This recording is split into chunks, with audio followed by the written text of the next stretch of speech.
మహబూబాబాద్ నగర్ జిల్లా చిన్న చింతకుంట మండలంలో విలేకరుల సమావేశంలో బీజేపీ నాయకులు మాట్లాడుతూ తెలంగాణ రాష్ట్ర ప్రభుత్వం రైతులను మోసం చేస్తున్నది. కేంద్ర ప్రభుత్వం రైతులకు అండగా ఎన్నో పథకాలు అమలు చేసినా కూడా ఇక్కడ రాష్ట్ర ప్రభుత్వం మాత్రం రైతులకు సహకరించడం లేదు. ఇప్పుడున్న పరిస్థితుల్లో రైతులు వర్షాభావ పరిస్థితుల్లో తీవ్ర నష్టాలకు గురవుతున్నారు. మోదీ సర్కార్ రైతులకు ఇటువంటి సంక్షోభ సమయాల్లో ఆదుకోవడానికి ప్రధానమంత్రి ఫసల్ బీమా యోజన పథకం అమల్లోకి చేశారు. ఇక్కడ రాష్ట్ర ప్రభుత్వం సహకరించకుండా రైతులకు తీవ్ర నష్టం చేస్తున్నది. మన పక్కన ఉన్న ఆంధ్రప్రదేశ్ ప్రభుత్వం ఈ పథకాన్ని అమలు చేసి రైతులను ఆదుకుంటుంది. ఇక్కడ ప్రభుత్వం మాత్రం మోదీ సర్కార్కు క్రెడిట్ దక్కుతుందని మూర్ఖంగా ప్రవర్తిస్తున్నది. మన రాష్ట్ర ప్రభుత్వం మాత్రం నిర్లక్ష్యం వహిస్తున్నది. తక్షణమే తెలంగాణ రాష్ట్ర ప్రభుత్వం ఈ ఖరీఫ్ సీజన్లో వేసిన వరి, పత్తి, మొక్కజొన్న, పల్లి పంటలకు ఫసల్ బీమా యోజనలో తన వంతు బీమా ప్రీమియం చెల్లించి రైతాంగాన్ని ఆదుకోవాలని బీజేపీ డిమాండ్ చేస్తున్నది. మండల కేంద్రాల్లో బీజేపీ చింతకుంట మండల, మహబూబ్ నగర్ జిల్లా నాయకులు మండల తహసీల్దార్ కార్యాలయంలో ఫసల్ బీమా యోజన అమలు చేయాలని వినతి పత్రాలు ఇస్తామని బీజేపీ రాష్ట్ర కార్యవర్గ సభ్యులు నంబి రాజు తెలిపారు. ఈ సమావేశంలో జిల్లా ఉపాధ్యక్షుడు రమేష్, మండల అధ్యక్షులు దశరథ్, ఆకుల అంజన్న, భువనేశ్వర్, లంకల రవి, బాలచంద్రుడు, సూరి, దేవా, లక్ష్మణ్, గంజి వెంకటేష్, కుక్కల శేఖర్, రాజమూరు శ్రీను, లక్ష్మణ్, శంకర్, చందర్, గోవిందరాజు పాల్గొన్నారు. గతంలోనే రైతులకు సంక్షోభం ఏర్పడినప్పుడు ఒక ఆదుకునికి ఒక ప్రోగ్రాం పెట్టిండు ఫసల్ బీమా యోజన.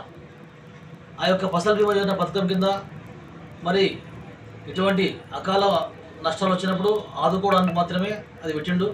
అటువంటి పథకాన్ని మరి పక్క రాష్ట్రాలు ఫాలో అవుతున్నా ఈ రాష్ట్రం మాత్రం మొండి వివరిస్తున్నది.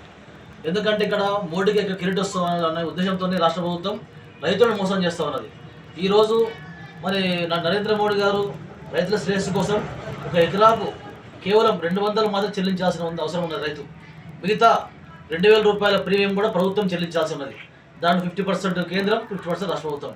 ఈ విధంగా చెల్లించినట్ల ఏమైనా నష్టం జరిగితే ఎకరాకు 40,000 రూపాయల బీమా వస్తుంది.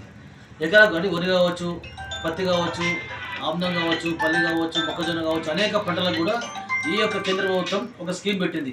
రైతు నష్టపోకుండా ఎకరాకు 40,000 రూపాయల పంట బీమా వచ్చే విధంగా ఒక స్కీమ్ మనం పెడితే దాన్ని అమలు చేయడంలో విఫలమైంది రాష్ట్ర ప్రభుత్వం. పక్క రాష్ట్రంలో మన పక్క ఆంధ్రప్రదేశ్ రాష్ట్రంలో కూడా రీసెంట్లీగా 250 కోట్లు చెల్లించును ప్రీమియం ఈ రైతుల కోసం. ఇక్కడ 190 కోట్ల డ్యూ ఉంది మన రాష్ట్ర ప్రభుత్వం. దరిద్రం ఏంటంటే వీళ్ళు వచ్చినప్పటి నుంచి కూడా ₹1 చెల్లించారు ప్రీమియం రైతుల పక్షాన. అంటే రైతులకు విశేష చేస్తామని ప్రజలు చెప్తున్నారు, కానీ రైతు బంధు మోసం చేస్తూ, సరిగ్గా రుణాలు రాక రుణం సగసం చేస్తూ, కనీసం విధంగా పంట నష్టపోతుంటే కూడా ఈసారి వర్షం లేక చాలా ఇబ్బంది పడుతూ ఉన్నారు. ఈ తరుణంలో మరి ఈ యొక్క స్కీమ్ని మనం ఇంప్లిమెంట్ చేసుకుంటే ప్రతి ఒక్క రైతు కూడా బాగుపడతాడు. రైతులు ఎందుకంటే ఈ దేశాన్ని వెన్నుముక రైతు, జై జవాన్ జై కిసాన్ అని చెప్పారు. అటువంటి నినాదాన్ని కాంగ్రెస్ పార్టీ ఎప్పుడో చేస్తామని ప్రజలు పలికి ఈ రాష్ట్రంలో మాత్రం నిర్వహణ చేసింది. ఏమేమిటంటే భారతీయ జనతా పార్టీ ఈరోజు డిమాండ్ చేస్తామనేది ఎకరాకు 200 చొప్పున రైతు చెల్లిస్తే మిగతా 2,000 రూపాయలు ప్రభుత్వం చెల్లించాలి. 50% కేంద్రం, 50% రాష్ట్ర ప్రభుత్వం. ఈ రెండు చెల్లించాల్సిన అవసరం ఉన్నది. ఎందుకంటే రైతుని ఆదుకునే దిశలో పక్క రాష్ట్రం కడుతున్నా మన రాష్ట్రం సిగ్గు లేకుండా ఉంది ప్రభుత్వానికి. ఈ ప్రభుత్వం తక్షణమే ఈ యొక్క రైతుల కోసం తక్షణమే యుద్ధ ప్రతిపాదన ప్రతి రైతు కూడా మనం బీమా చెల్లించాలి. ఈ యొక్క బీమా ప్రీమియం చెల్లించినట్లయితే మనకి ఎందుకంటే మనకు తొందర నష్టపోతే మాత్రం డబ్బులు వచ్చే అవకాశం ఉన్నది. మరి దీని విషయంలో భారతీయ జనతా పార్టీ రోజు అసెంబ్లీకి వెళ్ళి మేము అందరం డిమాండ్ చేస్తూ ఉన్నాం. ఈ యొక్క రాష్ట్ర ప్రభుత్వాన్ని ప్రతి మండల కేంద్రంలో భారతీయ జనతా పార్టీ ఆధ్వర్యంలో ప్రతి మండలంలో కూడా ధర్నా చేయాల్సిన అవసరం ఉన్నది. మనం రైతుల కోసం భారతీయ జనతా పార్టీ ముందు ఉండి పోరాటం చేస్తాం కాబట్టి ఈ రోజు నుంచి అన్ని మండలాల్లో కూడా ఈ యొక్క ఫసల్ బీమా యోజనని అమలు చేయాలని డిమాండ్ చేయాలని ఆ ఉద్దేశంతో అన్ని మండల కేంద్రాల్లో భారతీయ జనతా పార్టీ కార్యకర్తలు, మండల స్థాయి నాయకులు, జిల్లా స్థాయి నాయకులు, కిసాన్ నాయకులు కూడా తప్పకుండా వినతి పత్రం ఎంఆర్ఓకి ఇవ్వాలి. ఎందుకంటే తరుణం మించిపోయింది. ఇప్పుడు మన ప్రభుత్వాలు, కేంద్ర ప్రభుత్వం 1,000 కోట్ల రూపాయలు వెచ్చిస్తున్నా ఈ రాష్ట్ర ప్రభుత్వం మాత్రం అటువంటి ఆ డబ్బును మొత్తం వేరే దిక్కు మళ్లిస్తూ ఉంది. కాబట్టి దాని విషయంలో ఈరోజు మొట్టమొదటిగా మన అసెంబ్లీకి వెళ్ళి స్పందిస్తూ ఉన్నాం. ఈ యొక్క రాష్ట్ర భారతీయ జనతా పార్టీ తరఫున డిమాండ్ చేస్తూ ఉన్నాం. తక్షణమే ఈ ప్రభుత్వము ఇమ్మీడియట్లీ రేపో ఎల్లుండో స్పందించి 190 కోట్ల రూపాయలు మనం సెంట్రల్ గవర్నమెంట్ మనం చెల్లించినట్లయితే మనకు 1,000 కోట్ల రూపాయలు వచ్చే అవకాశం ఉంది. కాబట్టి ఈ తరుణంలో రాష్ట్ర ప్రభుత్వం అనవసరంగా భేషజాలకు పోవద్దు. మోడీకి క్రెడిట్ వస్తాయని మీరు ఈర్షపడొద్దు. ఎందుకంటే రైతుల కోసమే మోడీ ఉంది కాబట్టి, భారతీయ జనతా పార్టీ ప్రభుత్వం రైతుల కోసం ఉంది కాబట్టి మీరు తక్షణమే ఎటువంటి భేషజాలు లేకుండా రైతుల పక్షాన మీరు ఉండి రైతులకు సేవ చేయాలని ఉద్దేశం ఉంటే తక్షణమే అందరు ప్రీమియం చెల్లించాలి. ఎందుకంటే ప్రీమియం చెల్లిస్తేనే మనకు వేరే ఫసల్ బీమా యోజన అమౌంట్ వస్తుంది.